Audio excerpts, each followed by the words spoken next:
Hola, buen día a todos. Esto es a los efectos de clarificar en la clase correspondiente al día 21 de abril, el corriente año, claro está. Eh, la idea de esta clase, les adelanto, es hablar de ciertas emergencias de carácter constitucional, ¿eh? Que surgen justamente de la propia Carta Magna, ¿no? ¿Cuáles surgen? Y vamos a ver que hay otras emergencias que fueron creadas de alguna manera por la propia costumbre y también avaladas luego por la jurisprudencia, pero esto lo vamos a ver más adelante. Antes de arrancar el tema, quisiera contarles que la clase próxima, la idea es referirnos justamente en el marco de este plano de las emergencias constitucionales, en el año 94, tal como vamos a ver a continuación, pero simplemente es un adelanto, no más que eso. En el año 94 se establecieron claramente dos instituciones nuevas de emergencia, ¿no?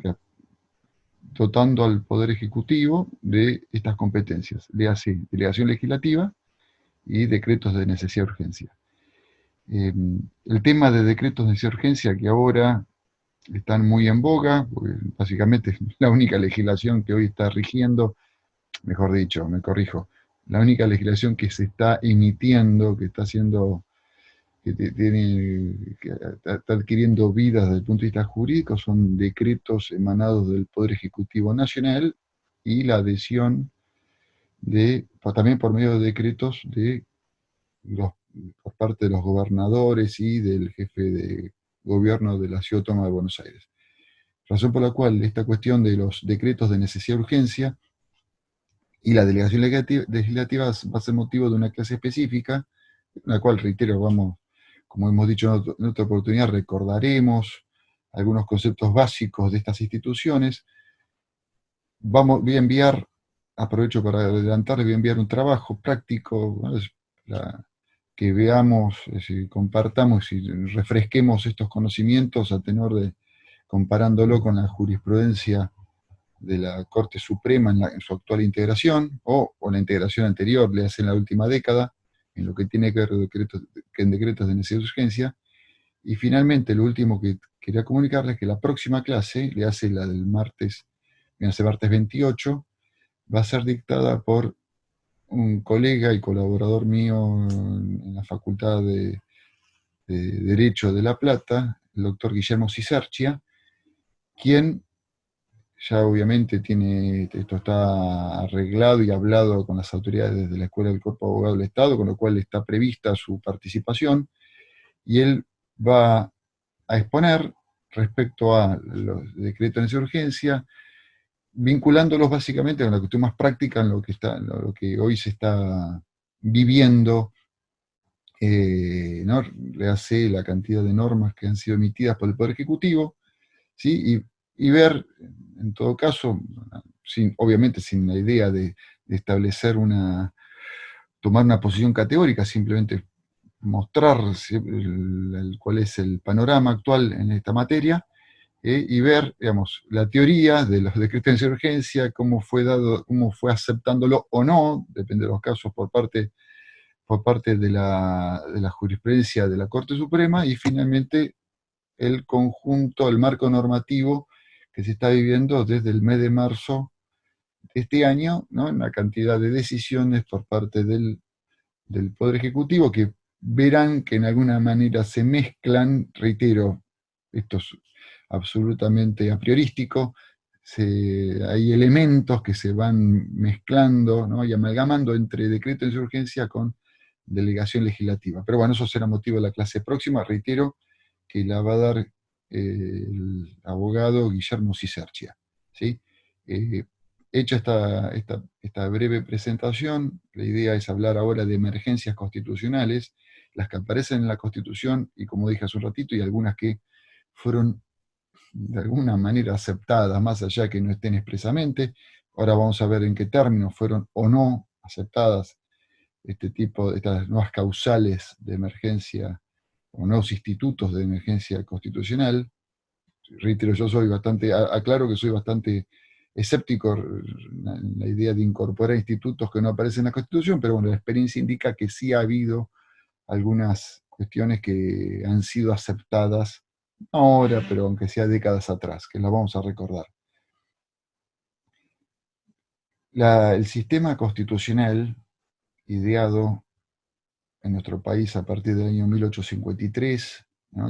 con, la, con, las distintas reformas que ha tenido la Constitución al día de hoy, básicamente mucho más del 90% del texto constitucional está eh, organizado o está previsto para funcionar, ¿no? Una sociedad y una comunidad y o una colectividad, ¿sí? En estados de normalidad. Normalidad, ¿no? En la cual nos despertamos todos los días, vamos a trabajar, salimos de vacaciones, no hay restricciones, podemos manifestar, eh, podemos salir, permanecer o entrar del país, bueno, todo lo que normalmente podemos hacer, podemos participar en una actividad política, podemos dejar de participar, podemos agremiarnos, dejar de agremiarnos, eh, pero eso, reitero, eso es el 90% de la Constitución y a tal efecto, para garantizar estas libertades, así que rápidamente estamos exponiendo,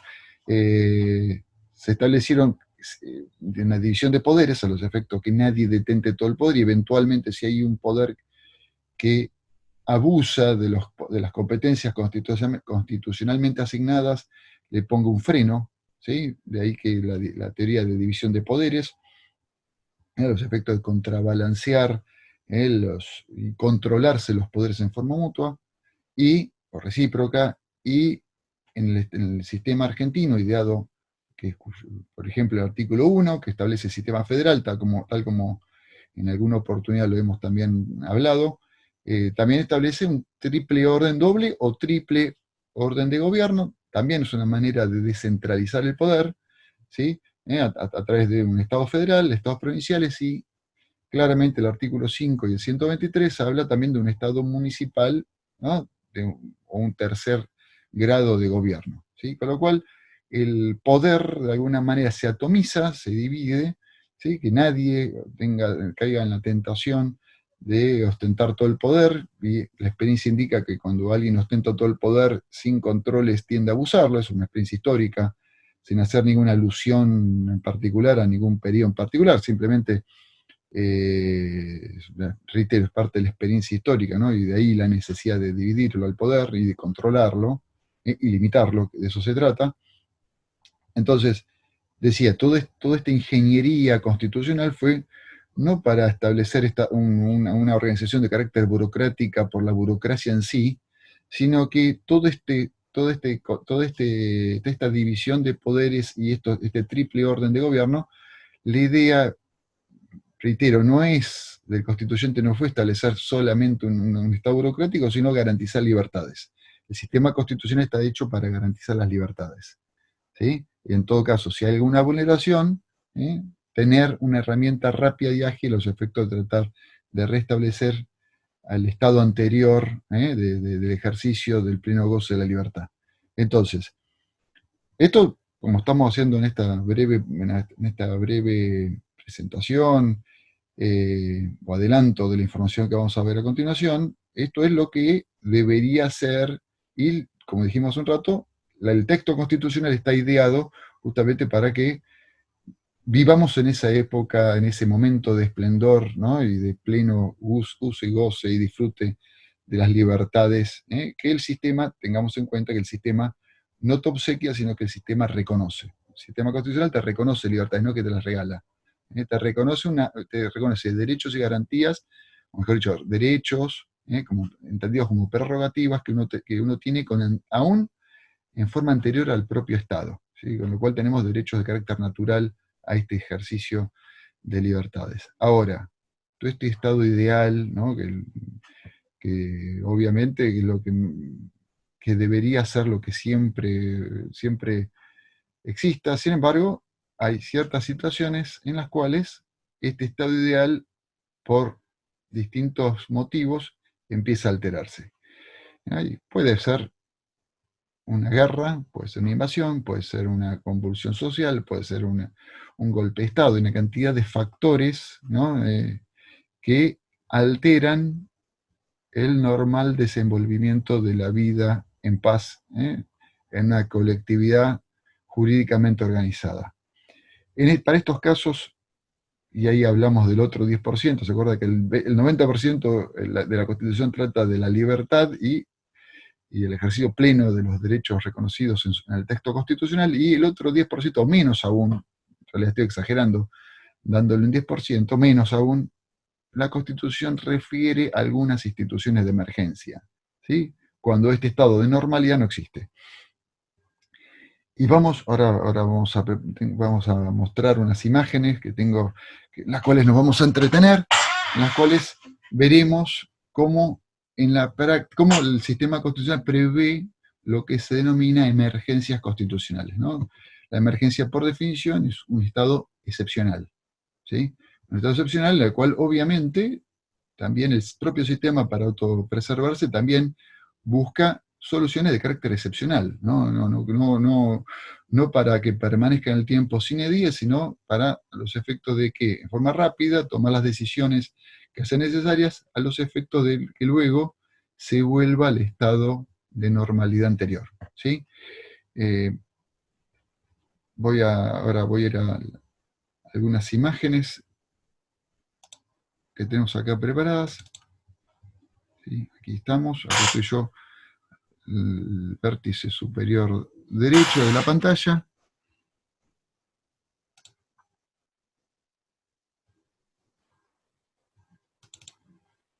A ver si se ve la imagen. No la estaría viendo en este momento. Acá sí, ahora sí. Sí, esto es otra vez la presentación, digamos, de la materia y la comisión y el año. Tonterías de carácter formal, simplemente. Acá, esto es lo que dijimos hace un rato atrás. No vamos a repetirlo para no aburrir y no aburrirme yo también. ¿Sí? La idea del reconocimiento de derechos constitucionales para la protección de sus habitantes, ¿sí? División horizontal, esto ya lo vimos, división vertical, de funciones y poderes, ¿sí? Es lo que vimos recién. La idea del sistema es lograr lo que justamente el preámbulo de la Constitución considera como el ideal, ¿sí? Lograr el bienestar general, la unión, ¿sí? La paz. ¿Sí? Todo esto, como dijimos recién, podría tornarse ilusorio si se produjeran perturbaciones o zozobras en el orden o en la paz social. Esto lo vimos recién. ¿Sí? De ahí que en estos casos excepcionales también existen situaciones de carácter, herramientas excepcionales que el propio sistema prevé. ¿Sí? A ver, vamos a hacer una breve mención histórica. A partir del año 1810 empieza el proceso, ¿no? El proceso que culminaría en principio en 1816 con la Declaración de Independencia. En el año 1820, luego de la batalla de Cepeda, se da el quiebre del poder central, y acá aparece la provincia de Buenos Aires, ¿sí? A partir de febrero de ese año, el año 1820, aparece la provincia de Buenos Aires. Ustedes saben que el primer gobernador fue Manuel Zarratea, y se suceden una serie de gobernadores en ese año 20. Uno de ellos fue Ildefonso Ramos Mejía, y él gobernó Ramos Mejía con lo que se denominaba el lleno de facultades. Estas unas competencias de carácter extraordinario que consideró este gobernador, que duró muy poco tiempo, menos de 2 meses, gobernó ese año 1820, ¿no? La idea de que ante situaciones excepcionales había que dar también herramientas excepcionales en favor del gobernador, ¿no? Ramos Mejía estableció un lleno de facultades y una especie de un consejo de Estado, esa fue la denominación que utilizó, un consejo de Estado que era un órgano asesor del gobernador, ¿sí? Más allá que había una legislatura bastante precaria en ese momento. Después Después hay una serie de gobernadores que se van dando en esa década de 1820, ¿sí? Entre ellos, por ejemplo, Dorrego, y que también, al estar en estado de guerra, contra la guerra del Brasil, también hace uso de este lleno de facultades, ¿sí? Y finalmente llegamos al gobierno de Rosas, a fines de ese año, ¿no? En la cual se elige gobernador, la sala de representantes de la provincia, y se le otorga las llamadas las facultades extraordinarias. Y en el segundo gobierno de Rosas, a partir del año 1835, ahí no solo las facultades extraordinarias, sino la suma del poder público, ¿no? Ambos conceptos son bastante categóricos ya su propia denominación, ¿sí? Pero la idea es obviamente que encabece en una persona una cantidad de competencias que normalmente no tendrían. Estas dos competencias, las facultades extraordinarias y la suma del poder público, que Rosas en su primer y segundo gobierno se hizo otorgar, la otorgó, hay que decirlo, la sala de representantes le hace la legislatura y me dio un plebiscito, pero bueno, más allá de esta anécdota histórica, a partir del año 1853, cuando justamente se sanciona en ese año, en mayo, la constitución que nos rige en la actualidad, expresamente en el artículo 29 se prohibió el otorgamiento de estas facultades, ya sea al presidente o ya sea a los gobernadores, ¿no? Y además establece que aquellas legislaturas, ¿no? o congresos o Congreso Federal que otorgara este tipo de competencias iban a ser considerados infames, el delito de infames traidores a la patria. Así bueno, a partir del año 1853 y todas las reformas constitucionales así lo han mantenido, la idea de prohibir este tipo de concesiones al gobernador o al presidente, ¿no? La cual obviamente está hablando de un Estado omnímodo en el cual el gobernador o el presidente tiene todas las competencias, le hace la legislativa y la de carácter judicial. Más allá que si ustedes formalmente, ustedes si se fijan, en la época Rosas siguió rigiendo una legislatura y siguió rigiendo un superior tribunal de justicia. Lo que sí, en algunas cuestiones judiciales, Rosas se reservaba la última palabra judicial. ¿Sí? Perdón, como es en el sistema británico, en el rey o la reina en este caso se reserva la última palabra en algunas cuestiones de alta gravedad institucional. Cuando se vio, y con esto cierro la anécdota, cuando se da el proceso a los asesinos de Facundo Quiroga, la última palabra, más allá que intervino un superior tribunal de justicia, la última palabra la tuvo Rosas, ¿no? Con la cual agarró, se firmó luego la pena de muerte hacia una cantidad importante, entre ellos el gobernador de Córdoba, que terminó siendo algunos fusilados y otros colgados en plaza pública. Pero bueno, más allá de esta anécdota, el año 1853 se prohíben esta concesión de estas facultades. ¿Sí? Y si nos vamos ahora, tal como reza la Constitución en la actualidad, tenemos, ya hicimos de 1853, hicimos un salto brusco al año 1994, tenemos estas 4 tipos de situaciones constitucionales de emergencia, ¿sí? Que tenemos el estado de sitio, el artículo 23, esto es del año 1853, la intervención federal, que es cuando una provincia no cumple, entre otras cosas, la manda del artículo 5 de la Constitución, puede ser pasible de la sanción de la intervención federal, y esto se incorpora expresamente a partir del año 94, más allá que en la práctica constitucional existía, pero bueno, expresamente aparece la delegación legislativa en el 76 y los decretos de necesidad y urgencia en el artículo 91, inciso tercero de la Constitución. ¿Sí? Entonces, los dos primeros son históricos y se mantienen al día de hoy, y estos dos últimos, en ambos se habla de emergencias y de urgencias. Estos aparecen expresamente en el año 94. De estos dos últimos será motivo la clase próxima, o la siguiente también. Lo que sí reitero, esto sí, el estado de sitio y la intervención federal, no hay duda que rompería con el equilibrio de poderes que declamamos al principio. Bueno, entonces, vamos a hablar de estado de sitio. Esto tiene que ver, ¿por qué hablamos de esta cuestión? Porque en realidad hay varios elementos, no estoy haciendo un paralelismo exacto, ni estoy comparando, ni estoy diciendo que esto se asimile 100%, ni mucho menos. Simplemente hay algunos elementos que se asemejan de lo que estamos viendo hoy a un estado de sitio. La restricción de circular, por ejemplo, no estoy diciendo otra cosa más de lo que vemos en el día a día. Que esté justificado no es otra cuestión, yo digo cuáles son las decisiones que se han adoptado. Entonces, el estado de sitio, esto sí aparece expresamente, como dijimos, en el artículo 23 de la Constitución. Fíjense, la Constitución habla de estado de guerra. ¿eh?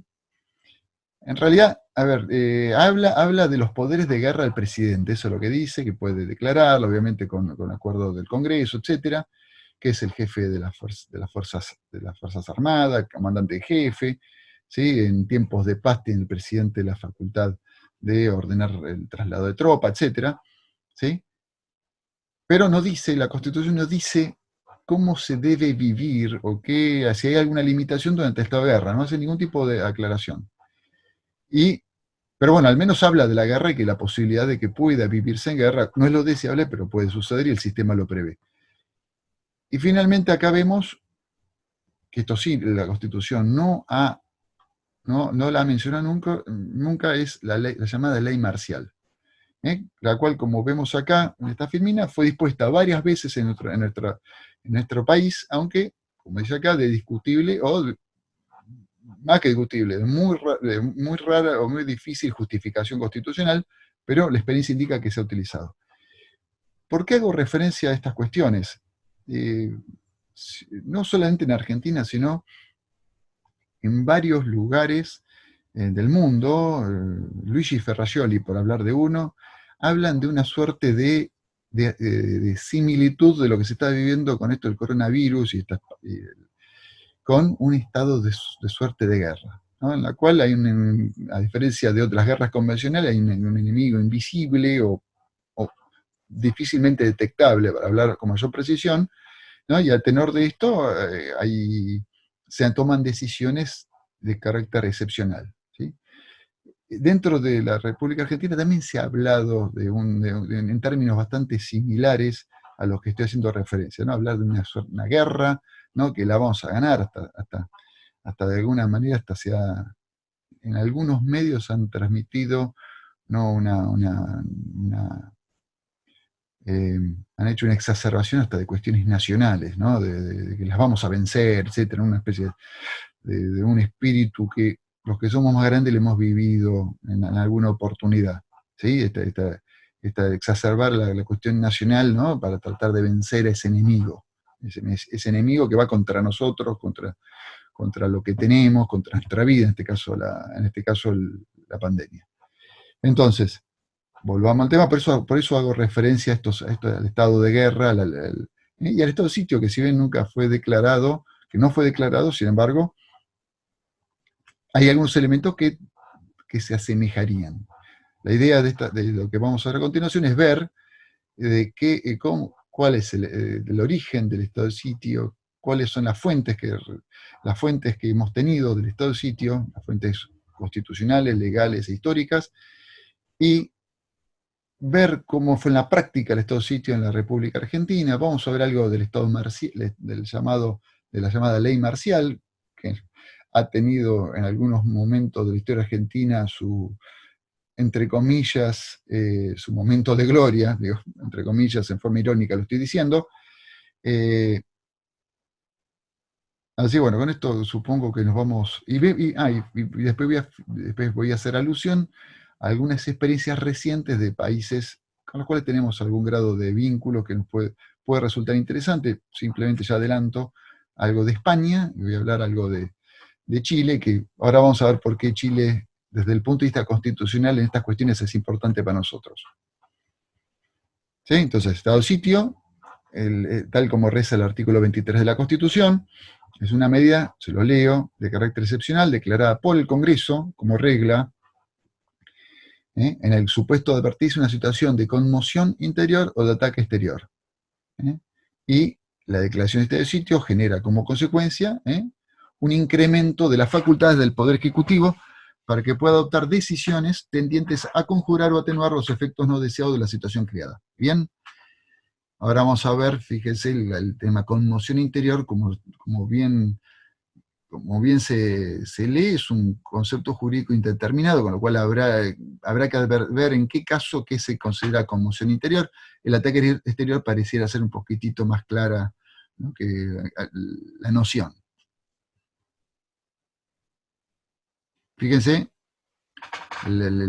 cuando se ha declarado estos sitios, la consecuencia más importante, o la primera, fue suspender el derecho de reunión, de circular, salir y permanecer. ¿Sí? Este es básicamente pero fíjense que la experiencia también indicó de que hay otros derechos que se han conmovido, tales como el de reunión, que dije recién, la libertad de imprenta. Se ha justificado esta limitación, el estado de sitio ha también incluido limitar la libertad de imprenta y, fíjense, este fallo WOCRA, hasta de organización de carácter sindical.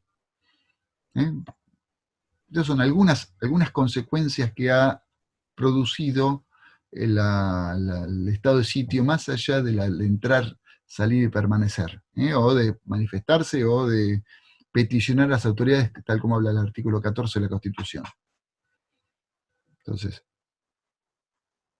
fíjense que si nos remitimos a lo que dice el 23 de la Constitución, el estado de sitio tendría como única consecuencia dotar al presidente la potestad de ordenar detenciones de personas o de conjunto de personas, que obviamente esto no puede generar ningún tipo de abuso por parte del presidente, sino que la idea es que detenga, llegado el caso, a personas que tengan que ver directamente con los motivos que dieron lugar o que generaron la necesidad de declarar estado de sitio. ¿Sí? Acá vemos un cuadro, un famoso cuadro de Lacroix, que está en el Louvre. Hago una aclaración casi de carácter artístico, más allá que no es lo mío. Este cuadro no se corresponde con la Revolución de 1789, sino del año 1830. Pero bueno, generalmente se le identifica, ¿no?, como el gran cuadro, ¿no?, representativo del Estado revolucionario francés. Entonces, fíjense acá el estado sitio, como dice acá, la denominación podría hallarse justamente en la Asamblea Constituyente Francesa, que distinguió tres situaciones diferentes. El estado de paz, ¿no?, que sería el estado de normalidad, acá aparece en francés, exímanme de pronunciarlo, ¿sí?, en la cual, obviamente, como dice el estado de paz, la autoridad militar y la autoridad civil actúan en sus propios lugares, ¿no?, en forma independiente y en forma armónica, sin que haya ningún tipo de entrecruzamiento de potestades y competencias. Después, esta ley de la Asamblea Nacional Francesa 1791 preveía el llamado estado de guerra, en la cual la autoridad civil debía actuar, como dice acá, en concordancia con las disposiciones emanadas de la autoridad militar. ¿Está bien? Así que hay una subordinación del Estado, de la sociedad civil, o la autoridad civil respecto a la autoridad militar, cuando hay estado de guerra.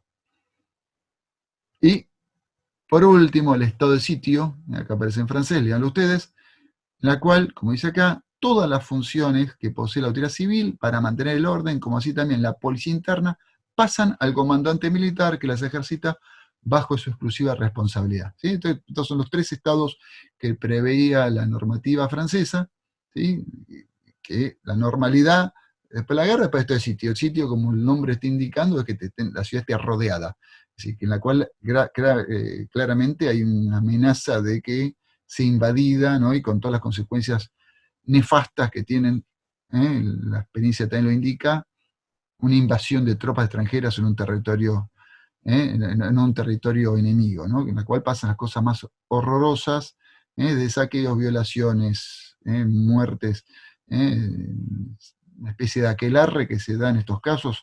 La experiencia histórica es bastante cruel y bastante gráfica en esta cuestión. Entonces, obviamente, en este estado de sitio, que está el riesgo de invadirte, las decisiones obviamente se centralizan mucho más. que es lo que intentó en 1791 la Francia revolucionaria tratar de conjurar o tratar de crear herramientas para tratar de frenar estas situaciones o que se salga de la manera más rápida y armoniosa posible. ¿Sí? Acá lo vemos, al gran Napoleón Bonaparte. Y fíjense, ya en estado de guerra, como que fue el estado post eh, la coronación de Napoleón como emperador. Acá tenemos toda una legislación dictada por el propio emperador Napoleón Bonaparte, en lo que tiene que ver con estado de sitio, complementando. Entonces, previa posibilidad de estado de sitio, se mantiene la legislación de 1791 y la ayorna a las épocas imperiales. Preveía, como dice acá, estado de sitio, que el emperador podía declarar frente a la situación de una ciudad atacada o amenazada en forma directa por fuerzas enemigas. Ahora vamos al modelo de Estados Unidos. En Estados Unidos la Constitución no habla del estado de sitio, pero, no obstante lo cual, establece una institución de emergencia en la cual, como vamos a ver a continuación, esto a partir del texto 1787, en la cual se podía suspender la garantía del habeas corpus. Miren a continuación. El artículo 1, sección 9, parágrafo segundo. El privilegio del habeas corpus no suspenderá. La regla es que nunca se suspende, salvo cuando la seguridad pública lo exija en los casos de rebelión o invasión. Cuando fue Pearl Harbor, Estados Unidos suspendió el habeas corpus y obviamente ellos no lo cuentan demasiado, crearon una suerte de campo de concentración para descendientes japoneses. Esto es un dato, reitero, que ellos obviamente como tienen un orgullo importante desde el punto de vista nacional, no lo muestran demasiado, pero es parte de lo que sucedió y hay jurisprudencia de la Corte Federal Norteamericana respecto a esto, ¿no? Familia que simplemente por el origen, por ser de origen japonesas, directamente los mandaron en campo de concentración allá en Estados Unidos, como posibles o hipotéticos enemigos luego del ataque perpetrado allá en Hawái.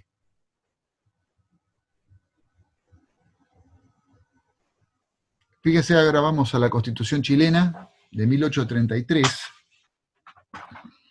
Fíjense, esto es importante. No sé si esto lo hemos recordado en alguna clase anterior, pero en lo que tiene que ver con poder ejecutivo, Alberdi, que se encontraba exiliado en Valparaíso, el abogado, allá ejercía la profesión de abogado en Chile, en el puerto más importante de ese país, que es Valparaíso. A él lo encuentra, sorprende la batalla de Caseros estando allá, luego todo el proceso de organización que surge luego de Caseros. Alberdi no viene, no asiste al Congreso General Constituyente, no obstante lo cual envió un proyecto de constitución y el proyecto de constitución él lo explica claramente. Él entiende que lo que tiene que ver con poder ejecutivo, él entendía muy positivo la experiencia de Chile, reitero, que él la estaba viviendo en vivo, en directo.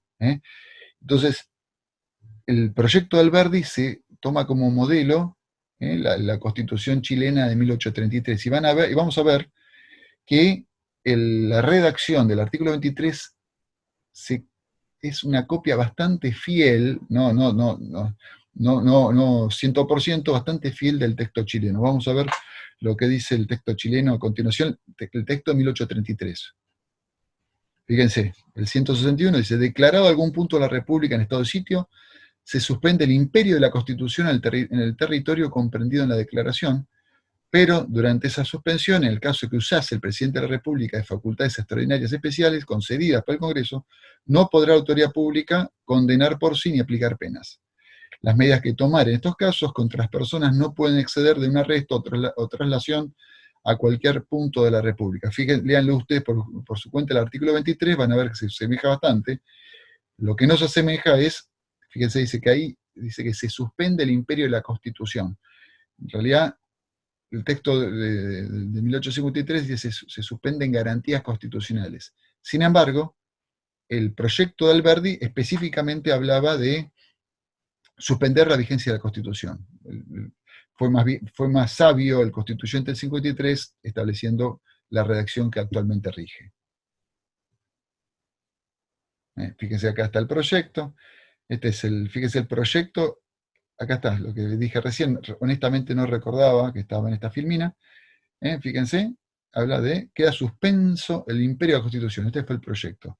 En el artículo 28, que finalmente el texto de 1853 guardó silencio respecto a eso y simplemente, como estamos diciendo, se suspende garantías constitucionales. Entonces, también es interesante que el texto de 1853 preveía, además del estado de sitio, una medida, como dice acá la filmina, de emergencia de carácter intermedio en el artículo 83, inciso 20. Esto es importante, es anecdótico, pero este inciso 20 del 83 fue derogado en la reforma de 1860. ¿Sí? Se entendió en 1860 que se le daba al presidente demasiadas facultades. Pero en el año 1985, durante la presidencia del presidente Alfonsín, hubo una cantidad, unos incidentes con amenazas, etcétera, de bombas. Fue amenazas, por suerte no fue más allá de eso, pero sí generó un ambiente bastante feo. A mí me agarró en la época de la escuela, en ese momento, y el presidente Alfonsín dictó el decreto 2049, y el 2049, no hay duda que fue un error, no hay duda que el secretario legal y técnico, o vaya a saber quién, le hizo cometer un error al presidente Alfonsín, le hizo firmar este decreto 2049, en el cual remitía y utilizaba se fundaba en el artículo 83 del inciso 20, que no estaba vigente hacía 123 años. Esto generó una cantidad de problemas y luego terminó en el dictado del decreto 2069, que aclara el alcance de este decreto 2049. Les cuento que, más allá de la anécdota, por el decreto 2049, que reitero, se fundaba en este artículo 83, inciso 20, se ordenó la detención de un montón de militares y de civiles, y algunos civiles también, que estuvieron detenidos, luego confirmadas esas detenciones por el siguiente decreto, el 2069, y luego, esto es interesante, le hicieron juicio al Estado, justamente por haber sido ilegítimamente detenidos por esta competencia que no regía en el año 1985. Y ganaron los juicios que fueron confirmados, eso en la década del 90, fueron todos confirmados por las cámaras federal en lo contencioso administrativo. Hay varias sentencias que hacen lugar a reclamos justamente por haber sido ilegítimamente detenidos a tenor de una competencia que, como estamos diciendo, no existía más para el año 1985 y que sí rigió, mejor dicho, desde el año 1853 hasta el año 1860. Sigamos. Esto es muy interesante. Esto es del diario El Día de la ciudad de La Plata, mi ciudad, y explica cuál es esto es un artículo periodístico del año 2001, cuando el presidente de la Rúa declara el estado de sitio. Acá hace un reconto histórico. Es decir, si ustedes cuando reciban esto pongan en pausa el diálogo, es muy interesante, y vamos a ver, o van a ver, o vamos a recordar entre todos, que este estado de excepción rigió durante muchísimos años. En el siglo XX, un porcentaje importante de ese siglo estuvo vigente el estado de sitio, con lo cual un estado excepcional finalmente se tornó, no les diría que normal, pero más habitual de lo que hubiera sido deseado por el constituyente. ¿Sí? Fíjense que acá lo que dice, que ha dicho la Corte respecto a la naturaleza jurídica del estado de sitio. Dijo que se lo leo, es un arma de defensa extraordinaria a utilizar en épocas también extraordinarias. ¿Sí? Y el objeto el objeto principal es el restablecimiento del orden social y la protección del sistema jurídico. Esto es el caso Granada del año 1985. Este es uno de los militares que habían detenido. Respecto a la competencia originaria descansa en el Congreso de la Nación, 75 inciso 29. En el caso siempre de conmoción interior del Congreso, le hace, tiene que haber el doble consentimiento de diputados y del Senado. Pero, como dice el 99 inciso 16, esto también responde al modelo de 1853-60, el presidente, cuando el Congreso estuviera de receso, puede declararlo, ¿sí? Pero, como dice acá, en caso de ataque exterior, simplemente lo puede declarar el presidente solo con acuerdo del Senado. No es necesario que sea con el doble consentimiento de ambas cámaras. Y, como dice acá, la única experiencia de declaración de estado de sitio en estos términos fue en el año 1865, cuando fue la infame corre por mi cuenta, de la guerra de la Triple Alianza.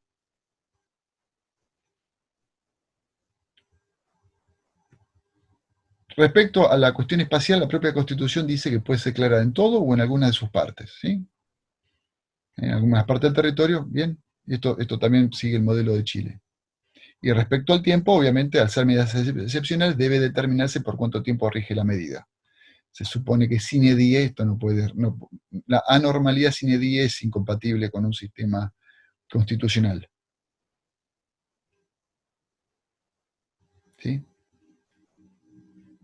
Respecto a los efectos, ya como dijimos, bueno, acá según el texto del 23, el único efecto que debería tener la declaración de estado de sitio es la suspensión de garantías constitucionales. Y y un correspondiente incremento por parte de las competencias presidenciales, ¿sí? En las cuales puede detener, arrestar y trasladar de un lado a la República, con la limitación, obviamente, de no condenar, y esto el artículo 109 de la Constitución también ratifica esta cuestión. Acá justamente me adelanté a lo que decía la siguiente imagen. Respecto al control de las decisiones, obviamente el estado de sitio es una de las cuestiones que históricamente se consideró que eran cuestiones políticas no justiciables, entonces hubo las veces que hubo reclamos que arribaron al órgano judicial, el órgano judicial se abstuvo de intervenir justamente por regir el estado de sitio. Pero esto se fue flexibilizando, esta rigidez de no intervención, empezó el Poder Judicial a intervenir en algunos casos de declaración de estado de sitio, y acá en el caso Sofía, del año 1959, el caso Sofía agarró, la Corte dijo que podía, más allá de las competencias presidenciales, el Poder Judicial se reservaba la potestad de hacer un control de razonabilidad. ¿Se acuerdan? La razonabilidad, tal como vimos clase pasada, que surge del artículo 28 del texto constitucional. Acá en este caso, Juan Carlos Rodríguez y otros, dijo, acá la Corte dijo que el estado de sitio no genera una suspensión de la Constitución ni la eliminación de las garantías, ya que subsiste la división de poderes y las penas perdurables del derecho criminal siguen incumbiendo a los tribunales de justicia. ¿Sí? Una aclaración que se hizo en el año 1962. Y acá tenemos el año 1984, a instancias del entonces senador por la capital federal de la Rúa, se estableció, se sancionó la ley de habeas corpus, que actualmente rige, y cuyos postulados siguen estando en el artículo 43, cuarto párrafo, en la cual durante el estado de sitio puede el juez intervenir, y fíjense la cantidad de competencia, entre otras cosas tiene la posibilidad de estudiar la legitimidad de la declaración de estado de sitio, el juez. Le hace la proporcionalidad, que esto luego en el caso Granada, que fue un caso que se suscitó al año siguiente, Acá la Corte agarró, tuvo una postura, la histórica, ¿no? Se abstuvo de alguna forma de intervenir, diciendo que la legitimidad que establece la ley 23.098 es simplemente ver si el decreto declaratorio de estado de sitio, que fue lo que había sucedido, el 2069, si había sido el órgano competente, si se había respetado las formas, con lo cual es un estudio formal y no material del decreto en sí. Pero bueno, es una cuestión ya vieja. Fíjense, el artículo 4 de esta ley 23.098, sin embargo, es bastante garantista en lo que tiene que ver con las libertades y justamente le pone en cabeza de los jueces estudiar la correlación entre la orden de privación de libertad y la situación que dio origen a la declaración de estado de sitio. ¿Sí?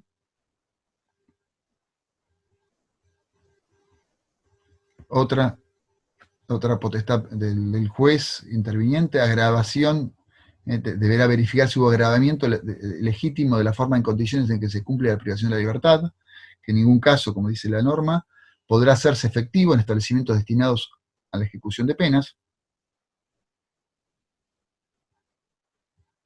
Y finalmente también el juez tiene que velar por el efectivo ejercicio de la opción que el 23 establece de poder irte del país. ¿eh? Acá vemos el caso Marcelo T. de Alvear, del año 1933, que la Corte agarró, le hizo lugar a porque habían declarado estado de sitio y habían suspendido la opción de irte del país, que Marcelo T. quiso ejercer.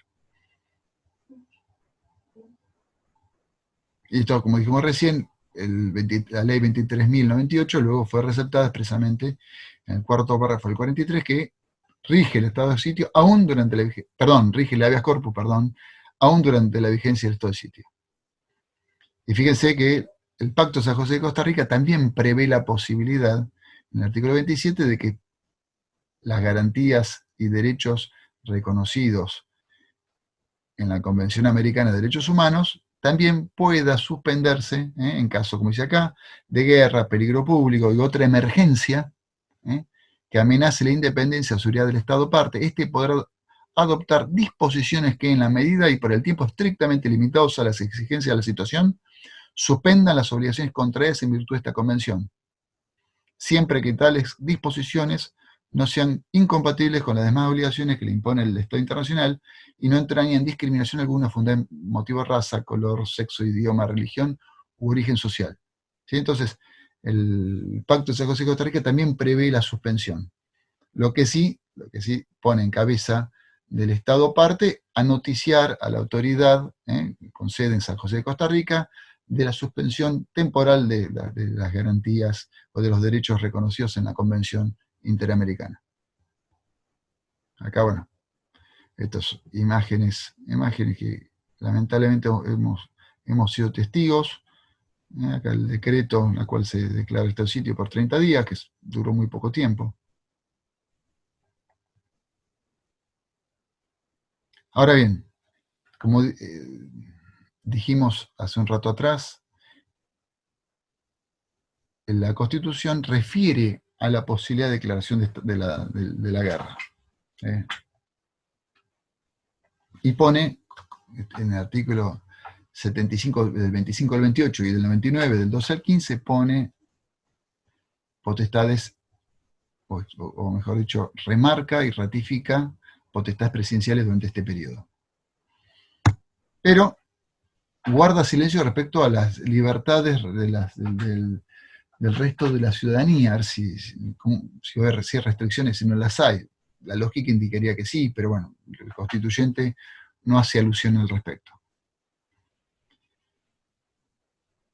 La otra institución, es decir, el estado de guerra aparece en la Constitución, pero la llamada ley marcial. La ley marcial, que como dice acá, fue declarada en más de una oportunidad, más allá que no está en la Constitución, como dice acá, consiste en el sometimiento de civiles a la competencia y posible juzgamiento por parte de tribunales militares, sujetándose a su vez a la llamada ley militar. ¿Sí? Justamente el sometimiento de los civiles a la justicia militar fue una de las cuestiones más debatidas. ya que, como dice acá, no aparece ninguna parte de la Constitución está previsto. Esto, bueno, acá lo tenemos a Rodolfo Walsh, que justamente en ese libro hace una explicación histórica de cómo se aplicó la ley marcial hacia civiles indefensos. Esto sucedió en el mes de junio del año 1956.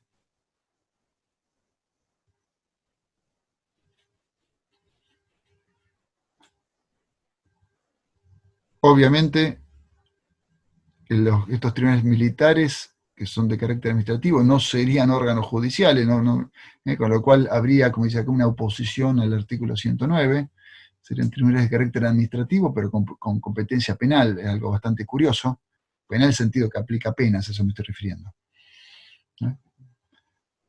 Toda alusión, la jurisprudencia y doctrina de Fernández Arias contra Poggio, evidentemente esto no respetaría, porque tampoco prevé una revisión judicial de estas decisiones.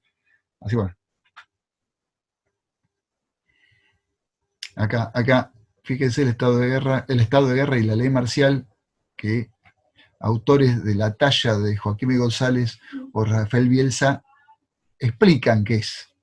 Fíjense, acá Bielsa nos dice, por ejemplo, que la ley marcial es, por definición, la ley de la guerra, pues proviene de martialis, es decir, lo que es de Marte, Dios de la guerra. Esto es una explicación del nombre, de dónde viene lo de marcial. Acá en Estados Unidos,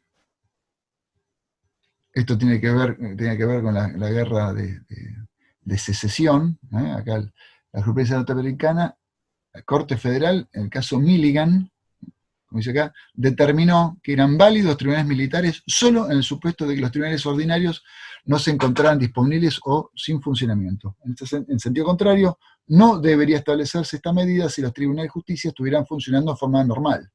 Esto, reitero, jurisprudencia de la Corte Federal Norteamericana, que tiene que ver con la guerra entre el norte y el sur. Les cuento y les recuerdo que esta ley marcial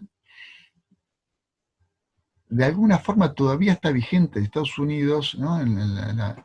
Luego del año 2001, en lo que tiene que ver con la llamada ataque a las Torres Gemelas, en la cual el Congreso dictó, como dice acá, la Patriot Act,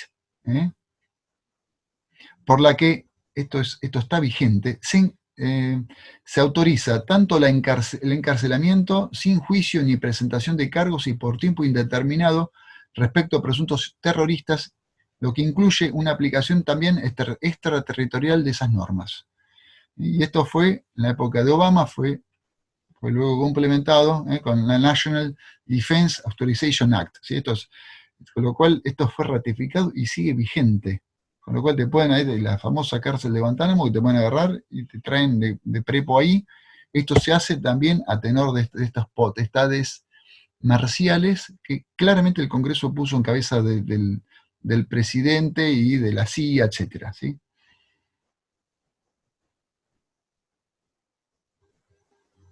Fíjense el tema, la llamada ley marcial, acá la Corte, ¿sí? La Corte expresamente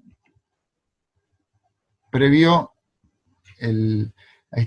la vigencia, la existencia de esta ley de carácter, la ley marcial. Esto tiene que ver con una cantidad de sucesos, arranca una serie de actos terroristas durante la década del 60, ¿sí? Una década bastante convulsionada en el mundo y en Argentina también, ¿sí? Y como dice acá, como dijo la Corte, esto es palabra de la Corte, el gobierno federal posee, en principio, la atribución de un derecho excepcional, aunque normado, apto para posibilitar la autodefensa de la comunidad en situaciones de máximo peligro, esto es para enfrentar las condiciones de violencia y de amenaza o daño colectivo que hayan surgido como consecuencia de actividades subversivas o insurreccionales. ¿Sí? Y este fallo, Rodríguez, vamos a ver a continuación, remiten a la jurisprudencia norteamericana de Milligan que vimos recién. Fíjense este caso Rodríguez, Ruggiero y Tambucio.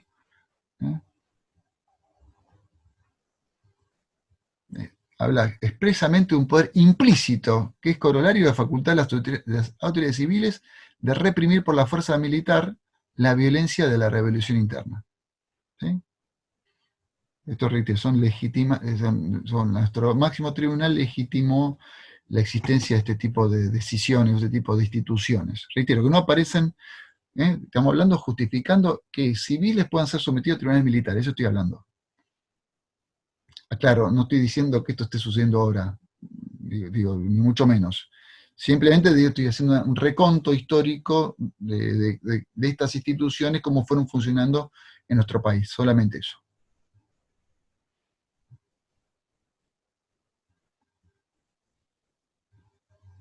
Acá fíjense la revisión de la Corte por parte de decisiones del Consejo Supremo de las Fuerzas Armadas, ¿eh?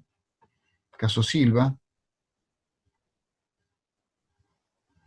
pero para nuestra tranquilidad, la ley 14029, que era el Código de Justicia Militar, que era una ley de la democracia, una ley sancionada en la época del primer gobierno de Perón, ya no rige más, que también prevía, entre otras cosas, la pena de muerte, ¿eh? Y en la actualidad está vigente la ley 26.394, reitero, que derogó el Código de Justicia Militar y lo reemplazó, obviamente, por una legislación bastante más,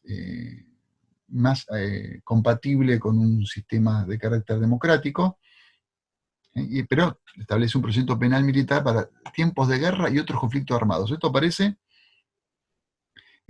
en la ley vigente hoy. Procedimiento penal militar para tiempos de guerra y otros conflictos. ¿Sí? Esto está vigente. Voy a hacer, ahora, en los minutos que nos queden, espero no aburrirlos, voy a hablar de otros estados, otros tipos de instituciones, estado de asamblea y estado de prevención y alarma. Esto va a ser rápido. Y fíjense que el estado de prevención y alarma estaba previsto expresamente en la Constitución del año 1949. Luego obviamente generó críticas respecto a si estaba bien o estaba mal, etc. Bueno, más allá de las críticas, ya no rige más desde el año 56. Y vamos a ver en qué consistía este estado de prevención y alarma. Una competencia que más suave que el todo sitio, pero que se ponía en cabeza del presidente de forma exclusiva. Vamos a ver lo que decía el 34. ¿Sí? Estaba el artículo 34 preveía, por un lado, estado de sitio, y por otro lado, a renglón seguido, luego de un punto y aparte, aparecía el estado de prevención y alarma. Y como dice acá, podía ser dictado en caso de, esto aparece entrecomillado, esto es el texto constitucional vigente en ese entonces, alteración del orden público que amenace de perturbar el normal desenvolvimiento de la vida o las actividades primordiales de la población y por un tiempo limitado. Era, lo sigo leyendo, una modalidad menos gravosa que la de todo sitio, ya que la vigencia del estado de prevención y alarma no suspenderá, sino que limitará transitoriamente las garantías constitucionales en la medida que sea indispensable. Finalmente, el artículo 83, el 83 era el que prevía las competencias del presidente de la Nación, establecía en el 19 que podía el presidente dictarlo y luego tenía que anoticiar, no quedaba sujeto a ratificación, sino que tenía que anoticiar, dar cuenta, como decía el texto constitucional, del Congreso de la Nación.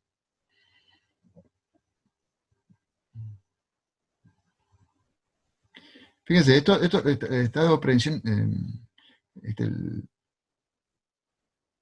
el de prevención y alarma aparecía en el texto constitucional y vemos ahora el modelo chileno, y ahí sí estamos ya, son las últimas imágenes, el modelo chileno que actualmente rige está dentro del llamado estado de excepción, prevé el estado de asamblea.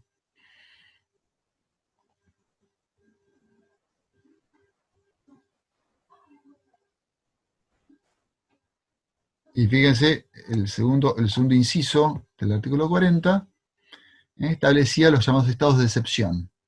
Uno de ellos, como dice acá, el estado de excepción constitucional, que es el estado de emergencia que es dictado por el presidente de dicho país en caso de grave alteración del orden público o de grave daño para la seguridad de la nación. Este estado puede ser declarado en todo o en parte del territorio nacional y no puede exceder de un plazo de 15 días. Sin embargo, sin perjuicio, perdón, de que el presidente de la República puede prorrogar por igual periodo. Fíjense, el año, ¿se acuerdan que el año pasado y este año también hubo una serie de graves manifestaciones allá en Chile que amenazaron de una tranquilidad pública, que tienen que ver, entre otras cosas, había un reclamo de reforma constitucional, ciertos derechos de acceder a la universidad, etcétera, bueno, una cantidad de cuestiones que no viene al caso acá recordar, y el presidente Piñera justamente había declarado estado de emergencia durante la vigencia de esa situación. Que luego, acá como dice esta noticia del 28 de octubre del año pasado, el presidente Piñera luego firmó el decreto para dar fin y sacar a los militares de la calle. Acá aparece el presidente Piñera, esto fue el año pasado. Fíjense, España, con esto vamos terminando. En España, el artículo 116 prevé, esta es la constitución, hablamos, la actualmente vigente, el 78, los estados de alarma, de excepción y de sitio, en el mismo artículo, bajo el control parlamentario y conforme a la ley orgánica 4 del año 81. Y acá a continuación aparece esta ley orgánica 4 del año 81, que fue promulgada por el entonces rey de España, Juan Carlos I. Y fíjense lo que dice esta ley. 1. Procederá a la declaración de los estados de alarma, excepción o de sitio cuando circunstancias extraordinarias y si es imposible el mantenimiento de la normalidad mediante los poderes ordinarios de las autoridades competentes. 2.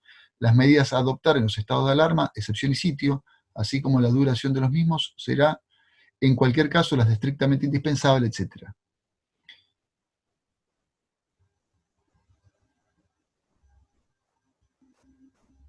Fíjense acá, pone, el gobierno, cabeza del gobierno, podrá declarar estado de alarma en todo o parte del territorio cuando se dieran algunas de estas situaciones. Fíjense, catástrofes, calamidades, desgracias públicas, tales como terremotos, inundaciones, incendios urbanos, y forestales, o accidentes de gran magnitud. B, sería lo que está pasando ahora, crisis sanitarias, tales como epidemias y situaciones de contaminación grave.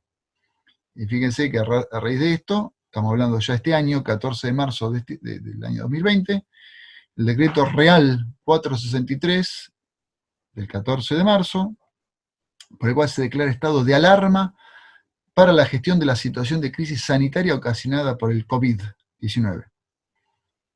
¿Sí? Acá aparece el jefe del Estado español, Pedro Sánchez, explicando. Acá si tienen algún interés, lo cliquen acá, creo que se pueden ir al YouTube y de ahí justamente ven el momento en el cual Pedro Sánchez declara este estado de emergencia de carácter sanitario, con las restricciones a las libertades que ustedes ya conocen, es decir, estas restricciones que vemos acá primero se vieron en Europa. En Italia, la Constitución del 47, aprovecho, no prevé ningún tipo de este tipo de situaciones. Sí, una suerte de estado de sitio, pero no este estado de emergencia tal como tiene expresamente la Constitución española. Sin embargo, ustedes saben que hay una cantidad de restricciones, sobre todo en los estados o en las provincias del norte, en la región del norte, mejor dicho. Con esto damos por finalizada esta exposición. La idea era, o es, mejor dicho, tratar de transmitir ciertas instituciones que a lo largo de la historia argentina, respondiendo a algunas fuentes de carácter externo, se han adoptado cuando hay situaciones de emergencia. Les cuento, estuve mirando, ante este hecho, estuve viendo la legislación, porque lo más parecido que hemos tenido en la República Argentina fue la epidemia de fiebre amarilla, ¿no? Eso fue otro, ¿se acuerda que hice referencia a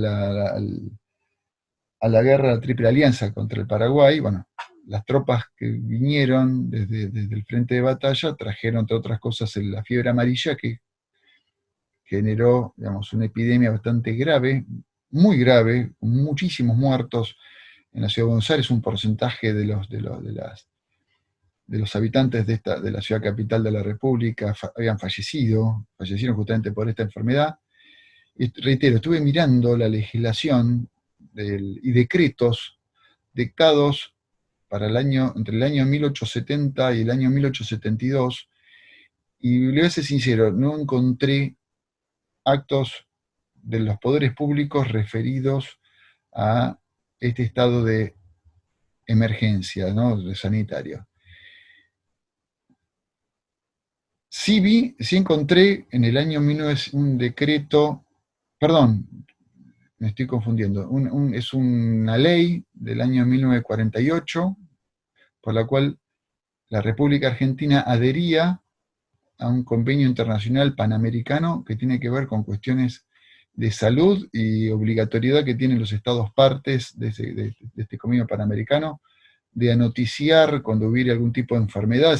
La ley establece y el tratado hace una enumeración de qué enfermedades deben ser comunicadas, y para los efectos tomar decisiones y resoluciones de carácter común entre todos los países involucrados. No sé si esto está funcionando en el día de hoy, el problema que tenemos en la actualidad. Con lo cual, bueno, reitero, lo único que encontré de la legislación que estoy buscando fue este convenio panamericano que tiene que ver con ciertos males que había en ese momento. No encontré, reitero, en la década de 1870 referidos a la fiebre amarilla, y acá lo que estamos viendo es simplemente algunas decisiones por parte del Ejecutivo, algunas decisiones por parte de gobernadores y aún de intendentes, que en los intendentes hay algunos casos llamativos. Yo se los voy a transmitir, se los voy a mostrar, que por emergencia el intendente crea tributos, cosa que es un disparate, ¿no? El principio de legalidad incluye que los tributos sean creados por el órgano legislativo. En este caso, para los intendentes o los municipios son los consejos deliberantes. Sin embargo, el intendente Castelli, por ejemplo, estableció un tributo por un decreto, alegando la emergencia, con lo cual, reitero, la emergencia también da para un montón de cosas, algunas justificadas y otras probablemente no justificadas, pero bueno, vamos a ver cómo sigue esto, y supongo que las restricciones que se están dando en la actualidad puede que redunden en posibles juicios o reclamos que pudieran presentarse en el futuro, y este fue el objetivo de esta exposición, simplemente de que tengamos mayores herramientas normativas y lo que tiene que ver de carácter doctrinario respecto a estado de emergencia y cuáles fueron las respuestas que el sistema constitucional ha intentado dar cuando se presentaron estas situaciones claramente no deseadas. Con esto doy por finalizado. Les vuelvo a recordar que la clase próxima va a ser grabada, igual que en estos términos, por el profesor Guillermo Cisercia, y en lo personal yo les voy a enviar en estos días, porque estoy preparando un trabajo práctico que tenga que ver con algunas cuestiones referidas al decreto de necesidad de urgencia, los decretos que en la actualidad están viendo, y cuál fue la doctrina de la Corte en los últimos años en esta materia. Con esto me despido, que tengan una buena semana y que estén muy bien ustedes y su familia. Adiós.